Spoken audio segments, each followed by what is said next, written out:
David was anointed, but Saul was still king. David was anointed. He knew what God was doing. After he was anointed, David was brought into Saul's court. Saul was tormented by an evil spirit. And David played the harp and the lyre, and when he played music, Saul was comforted. And so David was brought into Saul's court to do this. God was building David up. He was a lonely shepherd. And now he was moved up into the king's court. And fairly soon, he would become a warrior legend. God was preparing the way for David. Saul's struggle as king had continued. They had lost significant ground to the Philistines. A significant portion of the tribe of Judah, the land of Judah, had been captured by the Philistines. Joshua had gone in. They had taken the land. At some point after that, the Philistines had conquered some of the land, and then Samuel retook the land, and now it was back in the hands of the Philistines. It had become a Philistine stronghold. And now the Philistines gathered at Socoh for battle, and the Israelites gathered opposite them with the valley of Elah in between. You see this? This is Socoh. Saul's camp, the Philistine camp is over in this area. And so they're back and forth in the valley in between. All of this is the valley of Elah. This was significant land. Whoever controlled this area controlled the trade route between the hill country and the coastland. This was really important ground.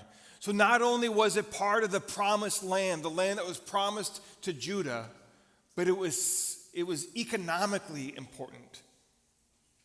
This had been promised to Israel, to Judah, multiple times. And that is really important to remember as we go forward.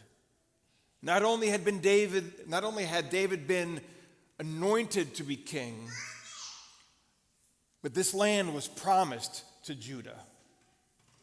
Saul, as we know, was a king of partial obedience. Sometimes he obeyed, sometimes he didn't, but rarely did he fully obey. And this is a problem that had gone over and over and over. He didn't believe God's promises. And we see this very issue rising up again. Saul had taken credit for himself for Israel's victories. He was the one who led them. He was the one who led them to victory. He was puffed up, thought very highly of himself. Because of this, Saul had lost sight of the Lord. He had lost sight of himself. And the fascinating thing is his pride brought him to a place where when he faced the Philistines and a giant, he knew he could not defeat them. See, when we look to ourselves to bring us victory, we lose sight of the one who actually gives victory. When we take credit for ourselves, when we see somebody who is bigger and stronger, who is better than us, we know that we're stuck. But when we keep our eyes on the Lord, we know that we can do all things because of Christ. Israel has had a bad history with giants, right? When Moses sent the 12 spies into the promised land, 10 of them did not believe they could take the land because of the giants. This promised land, this land that was promised to Israel, we can't go in because there's giants in there. God must have been mistaken in promising us this land. Only Joshua and Caleb believed. And because of this, the people rebelled against God. They didn't believe his promises, and God punished them by making them wander around in the wilderness for 40 years. Remember that number, 40, because it's important. The Philistines were a warrior culture. Right? It's actually fascinating because the Philistines they were Greek and Trojans. So they were a warrior culture. The Philistines had settled from there. This was part of the historical record, but they've also done genetic testing on Philistines, and they are Greeks, they are Trojans. Like this is a warrior culture. They knew how to fight. Israel was a farming culture. I mean, they could fight. They've done battles before, but there's a big difference between a warrior culture that is known for fighting and a farming culture. Something that these warrior cultures did was they offered a one-on-one fight. Give us your best warrior, we'll give you our best warrior, and whoever wins, that wins. This served multiple purposes. One, they thought that the gods had chosen the victor anyway. And so if you could just have two people fight, the gods are going to choose the winner anyway, and so you might as well just have one person die instead of many on both sides die. So it trusted the gods and their understanding, and it also saved lives. In verse 4, we meet one of the most famous villains of the Bible, Goliath. He was a giant, and that's putting it mildly. And this is important because remember Israel's past with giants, right? It has not gone well for them. 6 cubits in a span. A cubit is generally from the fingertip to the forearm, and we know people have different lengths of arms, but around 18 inches. And a span is half of that. And so he was, as Tom pointed out, around 9 feet 9 inches tall. He was big.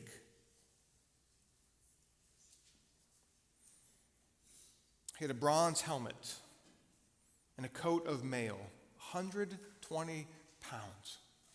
Imagine carrying that around. There's something that we don't see in English, because the word for mail is actually scales. Goliath was covered with scales. And this is a word play that the author is using to remind us of something. He's drawing a picture, and he's drawing our attention back to something. Goliath is representative of God's enemy and the enemy of God's people, the serpent. Here is a giant serpent. Remember the promise of Genesis 3:15. The serpent's head is going to be crushed. Goliath is represented as the serpent. He is the enemy of God's people. And the beautiful thing that we get in this is that Israel is unable to defeat God's enemy and their enemy on their own. They need a savior. They need somebody to step up and do it for them. The description of Goliath serves 3 main purposes. First, it represents the serpent as the enemy of God and his people.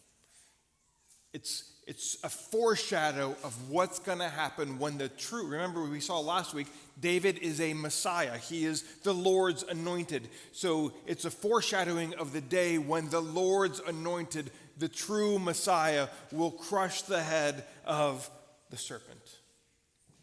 Second, it shows what Saul and the people were focused on. They were terrified, and rightly so, if they had to do this on their own. They were focused on looks. They were focused on outward appearance. And that brings us to the final reminder of what God told Samuel when he anointed David. Outward appearances don't matter. He could have been 45 feet tall. It doesn't make a difference. God is God, and we are not. And so all of this, Goliath's description, there's no description of God's enemies or the enemies of God's people like there is about Goliath. And this is intentional. God is not influenced by appearance, and neither should we. But as we go forward, let's think about a few things. This passage is not about David, Goliath, or Saul. Let's get that out there, because looks like it's about David, Goliath, and Saul. The main character of this passage is God. It's about him. It's about his faithfulness. This is why the author of Hebrews says, you're surrounded by so great a cloud of witnesses. Now look to Jesus. We see this amazing story of what's about to take place. Look to Jesus. Look to God's faithfulness. He is the main character. This passage shows us his faithfulness to his promises. And if people walk in faith and trust him, what they can do. Not because they're amazing, but because they serve an amazing God. Don't leave here this week and next week saying or thinking that you need to stand up and defeat the giants in your life. If you walk away with that mentality, then I have failed. Because the point is, you can't defeat your enemies. You can't defeat your giants. You can't because you have no power. But God does, and God can. And so when you are standing face to face with whatever it is, a health diagnosis, loss of a job, anything, you are not in control. But he is, and he is worthy, and he is faithful to do exceedingly abundantly more than we can ask or imagine.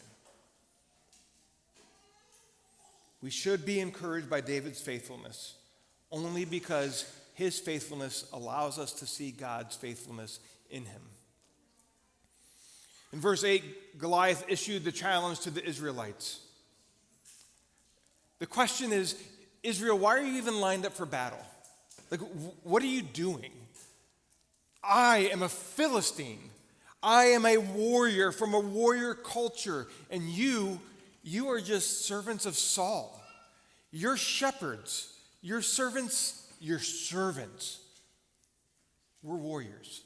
What are you doing?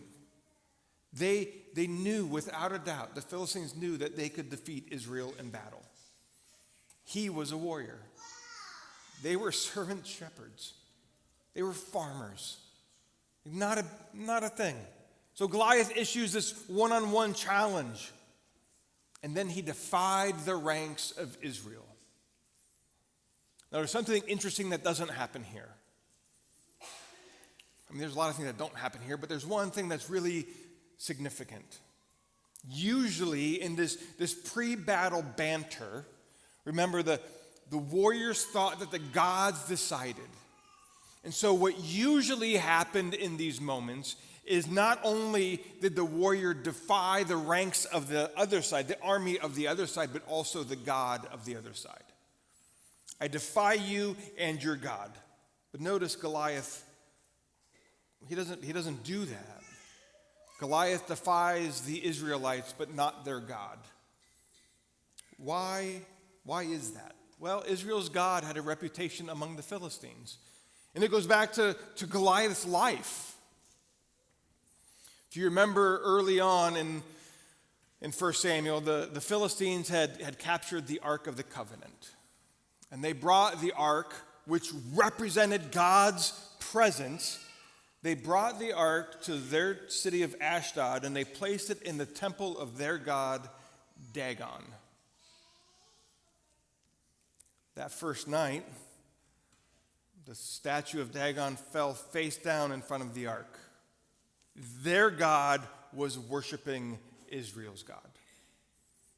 Well, that can't be. There must have been an accident. It fell, so they picked it up. The next day, they wake up, go to the temple. Same thing had happened. Dagon fell face down. This time, his head and his hands. The Bible doesn't say they were broken off. It says they were cut off. He is powerless. He is unable to do anything before Israel's God. And this made an impact. They were terrified. Boils broke out on them. And so they're like, we need to get rid of this thing. And they sent it to Gath, where Goliath lived. And they were forced into a panic. And boils broke out on them. And so they's like, we got to get rid of this thing. They put it on a cart, and some cows drove it and back to Israel. This sent a clear message to the Philistines. The God of Israel is superior to their God. And so Goliath at this point is not going to challenge their God. He's experienced it. He's seen their God's superiority. Israel's God is superior to his God. Yet, when Saul and the Israelites heard Goliath's words, they were dismayed and very afraid. Again, this passage that we see here ties back to the conquest of Canaan. Because the land that was promised to Israel. They have to retake the land, reconquest the land. There are 4 times in Deuteronomy and Joshua where God told the Israelites to do not be afraid or do not be discouraged or dismayed. Don't be afraid, don't be dismayed. And what do we see about the Israelites here? They were afraid and dismayed. The Israelites and Saul either didn't know the scriptures or they didn't believe it. They didn't think that they could not be afraid. They were terrified because they didn't know what was going to happen. This is another reason why Israel needed a new king. Saul was not leading the people in how to follow the Lord. He was not an example. He was not pointing them to God's faithfulness. In verse 12, we again come across David. And the point here is to cut the tension. Right there, as a first-time reader, see, we know the end of the story. But think about the first-time reader. Right? Jesse's an old man. David had to go back and forth. We had just seen David anointed. Bethlehem was 12 miles away. This was no small trek. This wasn't like he could just go down the block and feed the sheep and come right back. 12 miles is a long distance. With Saul, there were 3 of Jesse's sons. Isn't it interesting that it's the 3 that are named in the anointing passage? The 3 that Samuel said, he's got to be it. And God said no. Eliab, the oldest, Abinadab, and Shammah. The 3 that were listed. The 3 kingly sons. They looked like kings, but they were as bad as Saul. They did not trust God or God's promises. They were strong warriors, but when it came to Goliath, they cowered in fear. The announcement of David should provide a hope to the reader. Again, we know what's going to happen. But think about the first-time reader. Think about Israel. We don't know how this is going to end, but it doesn't look good. And so David arrives, and the tension is cut because there's hope that's given. The anointed one is here. Think about the John Williams music playing in the background. Right, John Williams, if you don't know who that is, shame on you. The greatest composer. But think of Superman, right? He wrote Superman. Like, that's what you should hear. That's what you think of here's this guy showing up, and there's something special going to happen. Why? Because the Lord's anointed is here. He has shown up. The king is trembling. The army is in fear, and they have not looked to the Lord. They have not looked to God.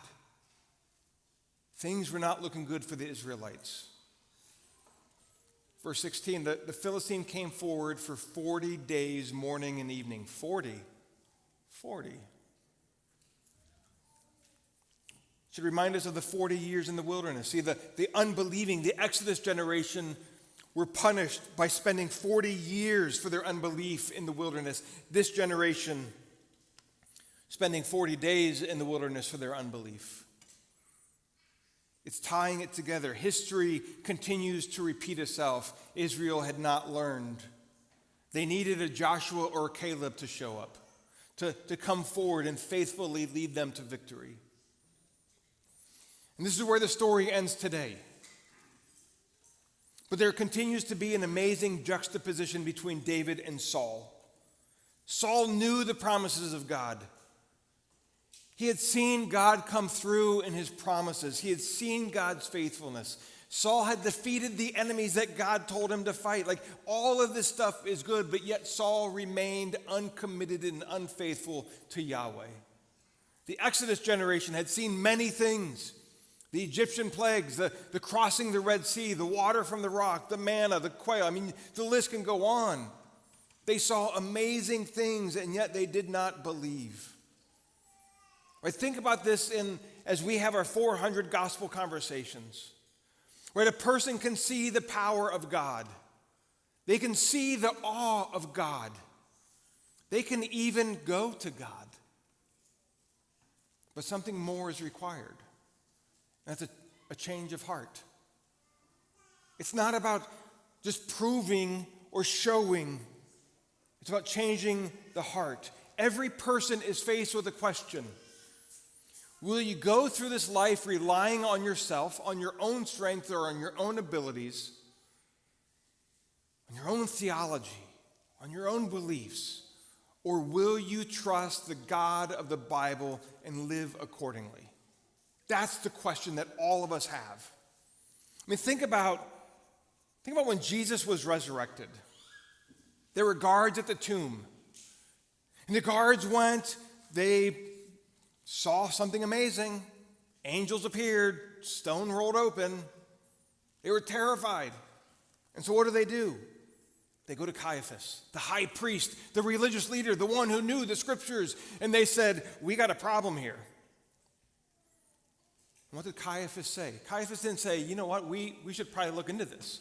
We should probably try to figure out, is this real? Because if this guy rose from the dead, this guy who claimed to be the Son of God, we should probably look into this. Because if he is alive, then that's amazing. And maybe he was right. No. Instead, Caiaphas said, hey, here's some money. Why don't you go make up some lies? Let's just try to hide this. The greatest event in world history, the resurrection of Jesus. The guy they killed a couple days before. And they're like, no, let's not look into this. I'm quite content with how things are. They have no desire to know the truth. They have no desire to learn. They liked things as they were, and they didn't want it to change. And so the two eyewitnesses and the high priest developed these lies, and he paid them to lie. They saw, they knew, and yet refused to believe. See, this is like Saul. Saul wanted the glory for himself as king. He didn't want to share the glory with anybody, even God. He wanted to be the one people celebrated. He wanted to be the one who got all the acclamations and the praise for what he did. He didn't trust the Lord because that requires humility and not getting the glory. And that's not what Saul was going to do. Brothers and sisters, God is not mocked. We cannot go through life claiming that we follow the Lord and then continue to live our lives for our own glory. We can't say that we're followers of Jesus and then live for ourselves. That is a very dangerous thing to do. It's a dangerous game to play, and you will lose every time because God humbles the proud, but he gives grace to the humble. As we go through this series on David, remember the goal is not to be like David. The goal is to look at David and see God's faithfulness and to look at that. To know that we can rest in God's promises, that he is worthy of all praise, all honor, all glory, and we are worthy of none of it. And when we understand that, we worship him. We can rest in God's promises because he is trustworthy. When David screws up, and he does, he runs to God. He doesn't run away. He doesn't hide. He runs to God. He confesses, and he falls on his face. That's what life is about. When David succeeds, he gives God credit. He doesn't take the credit for himself. I mean, in life, you can see all of the evidence that is possible to see. You can even see the resurrected Jesus and not believe. Because if your heart is not turned towards him, if you are not willing to take the backseat of your own life, you will not follow him for long. This is why we have so many warnings in Colossians. This is why we see people like Saul in the Bible. It describes Saul, it describes the Israelites, it describes many people today. Because as we hear this, as you hear all of these warnings, ask God if it applies to you. Am I looking to myself for my own glory, or am I looking to give God his glory? I'm going to end with 1 Corinthians 10, 1 through 13. It's a fairly long passage, but it's worth it. For I do not want you to be unaware, brothers, that our fathers were all under the cloud, and all passed through the sea, and all were baptized into Moses in the cloud and in the sea. And all ate the same spiritual food, and all drank the same spiritual drink. For they drank from the spiritual rock that followed them, and the rock was Christ. Like, they saw all of these amazing things. Nevertheless, with most of them, God was not pleased, for they were overthrown in the wilderness. Now these things took place as examples for us, that we might not desire evil as they did. Do not be idolaters as some of them were, as it is written, the people sat down to eat and drink and rose up to play. We must not indulge in sexual immorality as some of them did, and 23,000 fell in a single day. We must not put Christ to the test as some of them did and were destroyed by serpents, nor grumble as some of them did and were destroyed by the destroyer. Now these things happened to them as an example, but they were written down for our instruction, on whom the end of the ages has come. Therefore, let anyone who thinks he stands take heed lest he fall. No temptation has overtaken you that is not common to man. God is faithful, and he will not let you be tempted beyond your ability, but with the temptation will also provide a way of escape that you will be able to endure it. Think about that warning. If anyone thinks he stands, take heed lest he fall. Saul fell very hard because he rested and trusted in himself. Let that be a warning to all of us.